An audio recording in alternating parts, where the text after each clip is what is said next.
ಇದೇ ಮಾತನ್ನ ಬೇರೆ ಯಾರಾದ್ರೂ ಹೊಂದಿದ್ರೆ ಅವ್ರ ಕುತ್ತಿಗೆನ ಕತ್ತರಿಸಿ ಬಿಸಾಕ್ತಾ ಇದ್ದೆ, ತುತ್ತು ಕೆಳ ಮಾಡಕ್ ಬಿಡ್ತಾ ಇದ್ದೆ. ಕೇಳಿದ್ರಮ್ಮ ಮಾತನ್ನ ಕತ್ತರಿಸು ಬಾರೋ.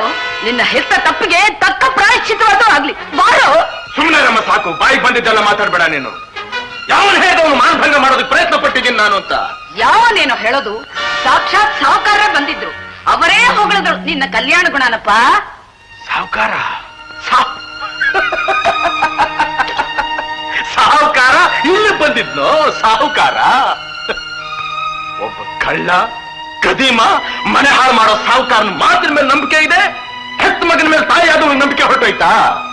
ಏನಮ್ಮ, ನೀನ್ ನನಗೆ ಹಾಲು ಕುಡಿಸಿ ಬೆಳೆಸಿದ್ದೀಯೋ ಇಲ್ಲ ವಿಷ ಕುಡಿಸಿ ಬೆಳೆಸಿದ್ದೀಯೋ? ಗುಲಾಬಿ ಗಿಡದಲ್ಲಿ ಗಣಗಲೆ ಹೂ ಬಿಡುತ್ತೇನಮ್ಮ? ಗಣಗಲೆ ಹೂ ಬಿಡಲ್ಲ ಕಣೋ, ಆದ್ರೆ ಗುಲಾಬಿ ಗಿಡದಲ್ಲಿ ಮುಳ್ಳು ಇರುತ್ತೆ ಕಣೋ.